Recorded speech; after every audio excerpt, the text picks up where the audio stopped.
तो दोस्तों सुना तो काफ़ी होगा कि माइंड गेम खेलना शुरू कर दें। माइंड गेम खेलने से प्यार वापस आ जाता है, प्यार को हम वापस ला सकते हैं, अपने लाइफ में कम बैक करवा सकते हैं। तो ये माइंड गेम्स है क्या यार? माइंड गेम्स से कहते हैं बड़े बड़ों की मात दे देते हैं, चुटकियों में बहुत सारी प्रॉब्लम को सॉल्व कर देते हैं।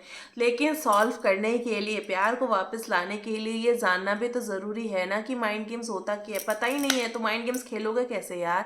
सीधा बात है। तो पहली बात है कि चीज़ की क्लियरिटी नहीं होगी तो फिर वो चीज़ करोगे कैसे, लाइफ में इम्प्लीमेंट कैसे करोगे? तो वही चीज़ की क्लियरिटी करने के लिए ये शायंतनी ऑफिशियल चैनल में लेकर आई है माइंड गेम्स के बारे में। तो गाइस, माइंड गेम्स क्या होता है? फिलहाल तो यार लव को लेके बहुत सारे इश्यूज रहता है, बहुत सारे मेजर प्रॉब्लम्स रहते हैं। तो समझ में ही नहीं आता है कि करे तो क्या करे, जाए तो कहाँ जाए, कहाँ सर फोड़े, कहाँ माथा फोड़े, कौन से मंदिर में जाए, कौन से देवता को प्रे करे, क्या करे। उफ माय गॉड, इतने सारे कन्फ्यूजन है। कोई तो कहता है यार तू भी उसे रूट कर बैठ जा तो वो मान जाएगा, वो सामने से मनाने के लिए आएगा।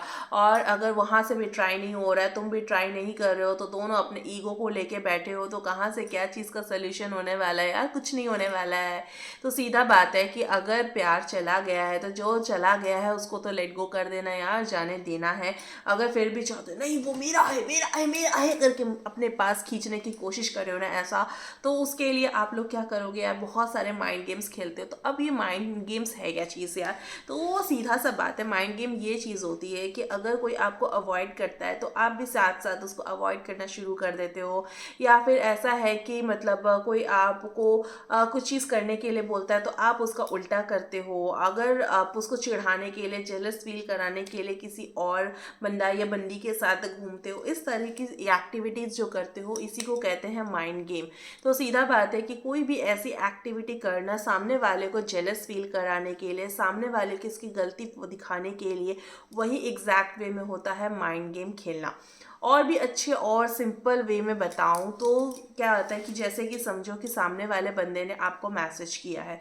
तो पहले क्या होता था, उसका मैसेज आते ही फट से आप उसको रिप्लाई दे देते थे। फिर देखा कि जब दोनों में थोड़े से डिफरेंसेस आ रहे हैं, कुछ चीज़ों को लेके क्लैश हो रहा है और सामने वाला बंदा आपको मैसेज कर रहा है और उस टाइम आप उसको अवॉइड कर रहे हो, उसको दिखा रहे हो कि देख मेरी इंपॉर्टेंस क्या है तेरे लाइफ में, तुम मेरे बिना कुछ भी नहीं है, इस तरह की चीज़ें, इस तरह की एक्टिविटीज़ अगर आप कर रहे हो तो वही होता है माइंड गेम एक्चुअली में।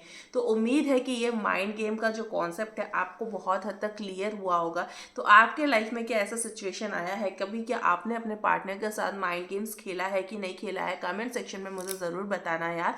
और इसका सबसे और एक अच्छा एग्जाम्पल मैं एक देती हूँ, मैं अपनी एक फ्रेंड की स्टोरी सुनाती हूँ आपको। तो स्टोरी इसीलिए ज़रूरी है गाइस क्योंकि यार ऐसा ऐसा हम लोग काम करते हैं और अक्सर ऐसा काम करने के बाद हमारा रिलेशनशिप जो होता है ना, हम लोग खुद ही ख़राब कर लेते हैं। तो आप लोग इस रिलेशनशिप को ख़राब ना करो, इस वजह से ना मैं आपको ये चीज़ बताना बहुत ज़्यादा ज़रूरी समझती हूँ। तो मेरी एक फ्रेंड हुआ करती थी, करती है नहीं मतलब मेरी एक फ्रेंड है, अभी भी है, हुआ करती थी, मतलब इसीलिए बोल रही हूँ क्योंकि अब सबकी शादी हो गई है ना गाइस। तो शादी हो जाने के बाद क्या हो गया, सब वो अपनी फैमिलीज़ में, मैं अपनी फैमिली में, तो इस तरह से अभी उतना ज़्यादा इंट्रैक्शन नहीं हो पाता एक दूसरे से। लेकिन स्कूल टाइम में हम लोग ना, वो होते हैं ना चड्डी वड्डी वाले दोस्त होते हैं ना, तो वो हुआ करते थे और अपनी सारी सीक्रेट्स वगैरह एक दूसरे के साथ शेयर करते थे। तो उसने भी मतलब ऐसा है कि एक टाइम होता है ना 11th 12th में जब होते हैं तो मतलब इन्फ्रेचुएशन होता है, फिर अट्रैक्शन होता है, ऐसा होता है ना। तो उसके लाइफ में भी एक ऐसा बंदा था। तो और उस टाइम में क्या था, हम लोग जब थे तो मतलब बोल सकते हैं ना, मतलब 2010 11 12 13 ये सब के टाइम में मतलब फेसबुक वगैरह का बहुत ज़्यादा प्रचलन था और जितनी सारी चैटिंग्स होती थी ना, ये फेसबुक में ही होती थी। फेसबुक मैसेंजर्स में, मैसेंजर तो नहीं आया था लेकिन फेसबुक में मैसेज का एक ऑप्शन हुआ करता था। तो वहीं से सब लोग फेसबुक में मैसेज वगैरह करते थे। तो वो छोटे छोटे टॉपअप वगैरह होते थे ना, तो वो टॉपअप वगैरह यूज़ करके क्या करते थे। तो मेरी जो फ्रेंड हुआ करती थी ना, क्यूट वाली फ्रेंड हुआ करती थी, तो उसको एक बंदा पसंद आ गया। और पसंद आ गया तो फिर उसने क्या किया यार, उसने उस बारे में मुझे बताया। और मतलब नॉर्मली जब तक वो लोग मैसेज में बातें कर रहे थे तो उनका रिलेशनशिप बहुत अच्छा चल रहा था, बहुत कुछ चल रहा था। लेकिन अब क्या हुआ, अब चीज़ें हैं ना, अब सामने से जब बातें होने लगी तो सामने में बातें में वर्कआउट नहीं किया।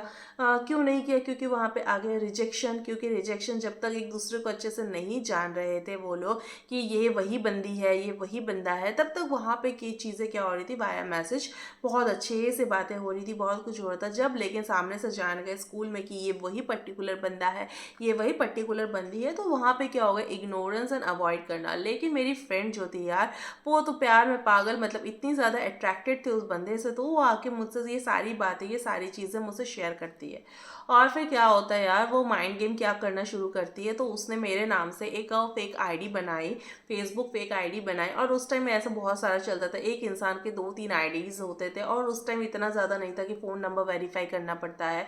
जस्ट कोई एक मेल, रैंडमली कोई मेल आईडी क्रिएट कर लिया, वहाँ से फेसबुक कर लेते थे। उतना ज़्यादा मतलब इतना ज़्यादा वहाँ पे प्रॉब्लम नहीं होता था। आज के डेट में मतलब जो इतना सारा आईडी प्रूफ वगैरह देना पड़ता है, पहले उतना नहीं होता था। तो उसने क्रिएट कर लिया मेरे नाम से, और मेरे नाम से उसने चैट वगैरह करना शुरू कर दिया। This is the one kind of mind game. तो वो उस बंदे के माइंड गेम में कोशिश करी है, माइंड के साथ खेलने की कोशिश करी है कि कहीं मैं उसकी फ्रेंड हूँ, मतलब कि वो मतलब मेरी दोस्त जो है उसके दिमाग में कहीं से ऐसा लगने लगा कि वो बंदा जो है कहीं ना कहीं मुझे पसंद करता है, या मेरे साथ उसके साथ कोई चक्कर चल रहा है, जिस वजह से उसको उसने रिजेक्ट कर दिया। ऐसी चीज़ें हो गई। तो फिर उसने मेरे नाम से एक फेक आईडी खोल दिया। फेक आईडी खोलने के बाद फिर क्या, वो वहाँ से वो चैटिंग करने लगी और चीज़ें को पता करने लगी कि ऐसा है कि कुछ नहीं है, क्या है नहीं है। तो गाइज, मैं थोड़ी सी मतलब राउडी टाइप की हुआ करती थी स्कूल में वगैरह, तो मैं, ऐसा नहीं है कि किसी लड़के के चक्कर में पड़ जाओ, ये वाली चीज़ें मेरे दिमाग में कभी आई नहीं थी। और मुझे क्या था, मुझे सिर्फ इंटरेस्ट था पढ़ाई में, मुझे पढ़ाई अच्छा करना है, रिजल्ट अच्छा करना है, मुझे स्कूल में टॉपर बनना है, ये सारी चीज़ें थी। और मेरी बेस्ट फ्रेंड के दिमाग में ये सारा पता नहीं कचरा कहाँ से आ गया, और उसने ऐसा आईडी क्रिएट कर लिया। इसके बारे में मुझे बाद में बहुत बहुत बहुत बाद में पता चला। पहले तो मुझे पता ही नहीं था यार, क्योंकि पता इसीलिए नहीं था क्योंकि मेरे पेरेंट्स जो थे ना, थोड़ा स्ट्रिक्ट हुआ करते थे, तो फ़ोन जो होता था, मोबाइल फ़ोन से होता था, उतना ज़्यादा हमको हाथ में नहीं मिलता था। इस वजह से हो सकता है कि मेरे फ्रेंड्स की तरह हम नहीं हुए, पढ़ाई में ज़्यादा ध्यान दिए। फिर ये चीज़, ये घटना हो गई यार। तो उसने ऐसा करके माइंड गेम खेलना शुरू कर दिया। तो मैंने ये कहानी आप लोग को यार इसीलिए सुनाई, ताकि आप बहुत अच्छे से क्लियर आउट कर पाओ, फिगर आउट कर पाओ कि माइंड गेम्स क्या होता है। तो उसने वो बंदे के साथ माइंड गेम खेलना शुरू कर दिया विद मेरे आईडी से, जो कि एक इलीगल, आज के डेट में ये इलीगल काम है, किसी के आईडी का यूज़ करके, किसी के नेम का यूज़ करके ये करना। मुझे बहुत बाद में ये चीज़ उसने मुझे बताई कि ऐसा मैंने कुछ किया है यार, सॉरी, मैंने तेरे पे ऐसा डाउट किया ऐसा करके। और साथ ही साथ में उसने वो वाला अकाउंट जो है मेरा डीएक्टिवेट किया मेरे सामने, और बहुत ज़्यादा माफ़ी मांगी उसने कि उसने मुझ पर डाउट किया। लेकिन मैंने उसको पहले ही सतर्क किया था यार, ये अभी स्कूल में ये अट्रैक्शन वगैरह ठीक है, लेकिन यार पढ़ाई कर ले, सामने बोर्ड्स एग्ज़ाम देने हैं यार, ये सारे चक्कर में मत पड़, ये सारे चक्कर में पड़ेगी तो पूरा फ्यूचर ख़राब हो जाना है। लेकिन उस टाइम के लिए तो मतलब वो पूरा एकदम प्यार में पागल, तो सुनी नहीं वो बात मेरी। बाद में उसको बहुत बाद में रियलाइज़ हुआ। और चलो यार, अभी रियलाइज़ होने के बाद चलो अब वो भी अपने लाइफ में अभी खुश है, मैं भी खुश हूँ। तो ये स्टोरी इसीलिए मैंने बताई आप लोगों को, क्योंकि आप बहुत मतलब ऐसा चीज़ें बहुत सारा लाइफ में होता रहता है, ऐसा केसेस होता है। तो उम्मीद है कि मेरे दोस्त से मैंने जो ये स्टोरी सुनाई अपने दोस्त की, तो इससे आप लोगों को काफ़ी हद तक क्लियरेंस मिल गया होगा माइंड गेम। तो माइंड गेम की क्लैरिटी अगर आ गई है तो प्लीज़ यार, अपने रिलेशनशिप में ये माइंड गेम्स आप लोग मत खेलो, किसी के साथ भी मत खेलो। सीधा बात है यार, स्ट्रेट फॉरवर्ड क्लियर कर सामने वाले से बात कर लो। ऐसा नहीं है कि आजकल सोशल मीडिया का ही टाइम है बहुत ज़्यादा, और सोशल मीडियाज़ में बहुत कुछ होता है गाइस। इसीलिए सीधा बात है कि सामने अगर कोई बंदा या बंदी पसंद है तो सामने से जाके उससे क्लियर कट पूछ लेना है, और क्या है नहीं है वहीं पे बैठ के डिस्कस कर लेना है। बात आगे बढ़ेगी नहीं बढ़ेगी, ये सारी चीज़ों की क्लियरिटी पहले से ही कर लेना। फिर कुछ भी खिचड़ी हम अपने मन से पकाओगे, मन से सोचोगे, और वो पूरा खचड़ा पचड़ा हो जाएगा, तो उससे अच्छा है या फिर बाद में ऐसे माइंड गेम्स खेलते रह जाओगे। तो इस बेटर है यार, पहले ही सारा क्लियर कर लेना है, ट्रांसपेरेंसी ले जानी है रिलेशनशिप में, और मस्त रहना है, बिंदास रहना है। दोस्तों, वीडियो अच्छी लगी तो यार लाइक करना, चैनल को शेयर करना, सब्सक्राइब करना, और इस शांतनी ऑफिशियल चैनल को ढेर सारा प्यार देना मेरे beautiful lovely peoples. Love you all, bye bye.